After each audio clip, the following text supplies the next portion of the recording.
Pernah kebayang nggak sih gimana mobil modern itu seolah-olah punya otaknya sendiri saat bermanuver? Selamat datang di sesi eksplorasi kita hari ini. Kita bakal mengubah rentetan data teknis yang kaku menjadi visualisasi teknik tiga dimensi yang benar-benar memukau.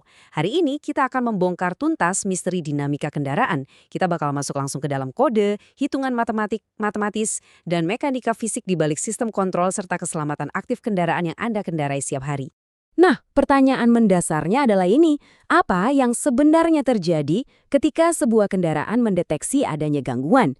Coba bayangin, mobil Anda tiba-tiba menghantam genangan air yang super licin, atau harus mendaki bukit yang sangat curam. Ini tuh bukan sekedar masalah ban yang berputar ngelawan aspal loh. Ini adalah sebuah perjalanan epik, mulai dari sensor yang mendeteksi gangguan fisik, lalu diproses melalui perhitungan matematika kuantum yang luar biasa rumit, sampai akhirnya dieksekusi menjadi gerakan mekanis yang nyata. Dan hebatnya, semua ini terjadi cuma dalam hitungan milidetik. Untuk membedah semua itu, berikut adalah menu diagnostik kita hari ini. Pertama, ilusi kendali. Kedua, matematika keadaan tunak. Ketiga, mengaktuasi persamaan. Keempat, puncak gesekan. Kelima, memodulasi penghentian. Dan yang keenam, kemenangan teknik. Oke, mari kita mulai dari yang pertama. Ilusi kendali. Dari masukan manusia ke sistem loop tertutup.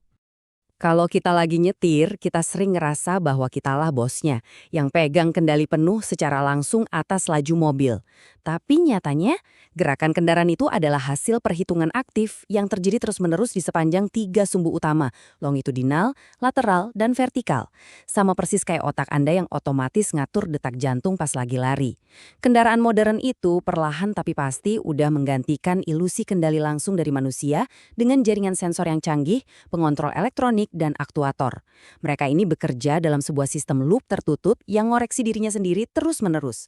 Jadi, setiap kali Anda nginjek pedal, itu sebenarnya lagi diterjemahkan dan dioptimalkan dulu oleh algoritma cerdas sebelum benar-benar jadi aksi nyata di jalanan.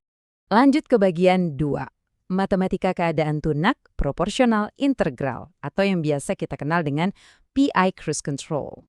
Bayangin mobil Anda lagi nanjak di bukit yang terjal dan fitur cruise controlnya lagi nyala. Nah, bukit ini kan sebuah gangguan buat laju mobil. Terus, gimana cara otak mobil memahami dan ngatasin ini? Jawabannya ada di matematika tingkat tinggi. Coba perhatikan proyeksi holografik bercahaya di depan kita ini. Sistem kontrol proporsional integral atau PI itu ngitung sinyal aktuator yang disimbolkan dengan huruf IU. Sinyal digital ini ngegabungin dua elemen penting. Pertama, bagian proporsional yang tugasnya secara instan nanganin error atau selisih antara kecepatan yang Anda set dengan kecepatan aktual mobil. Terus, ditambah bagian integral yang ngitung akumulasi terus-menerus dari kesalahan tadi seiring berjalannya waktu. Terus, kenapa sih kita butuh dua-duanya?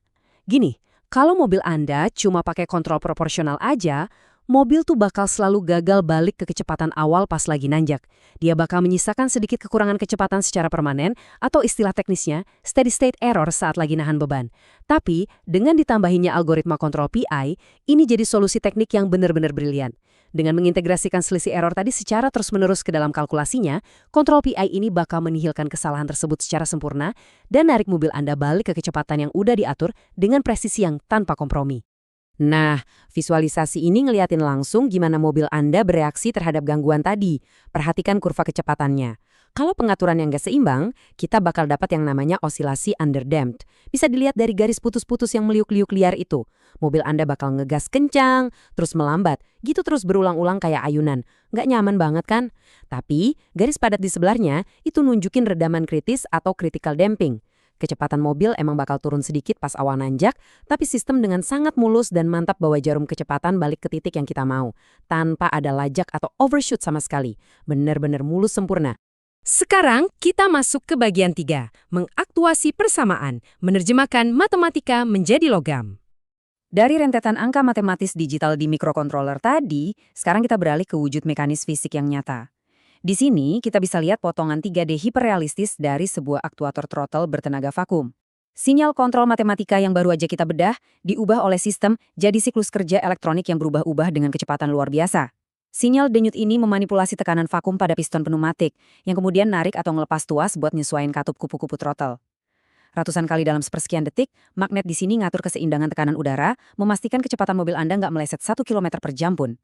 Jadi, kunci utamanya ada di perjalanan loop tertutup ini, sebuah siklus yang muter murni cuma dalam hitungan milidetik.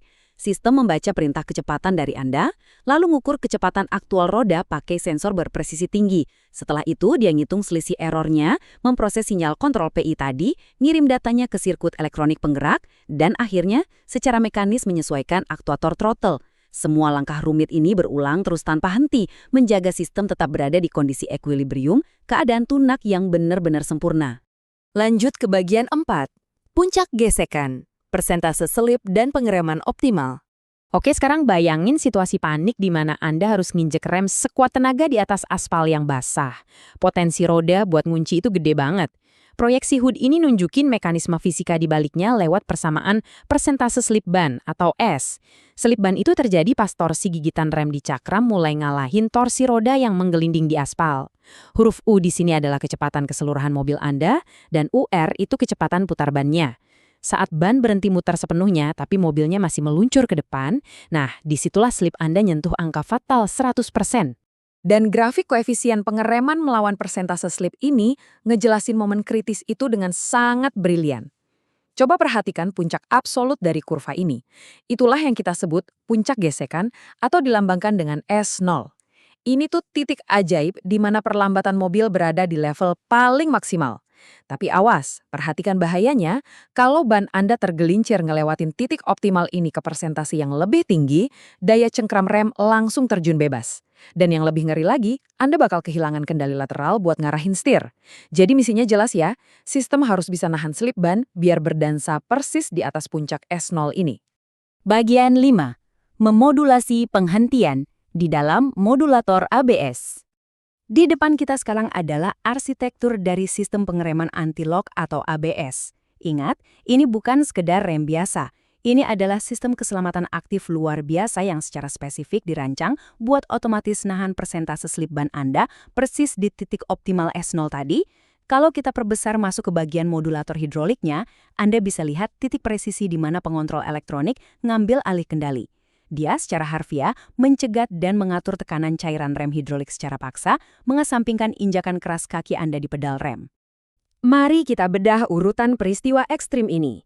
Begitu sistem mendeteksi ban Anda mulai ngelewatin batas slip aman, katup solenoid langsung menutup dengan bunyi klik tajam, mengisolasi penuh tekanan dari silinder master. Sepersekian detik kemudian, piston yang digerakkan motor DC ini ditarik mundur, secara paksa ngulangin tekanan di kampas rem, walaupun kaki Anda masih nginjak pedal dalam-dalam. Ini bikin roda bisa muter lagi, nurunin tingkat slip balik ke bawah puncak optimal.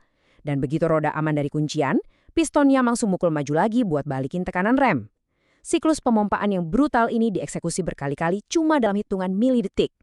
Dan sampailah kita di bagian terakhir, bagian ke-6, kemenangan teknik, harmoni sensor dan aktuator.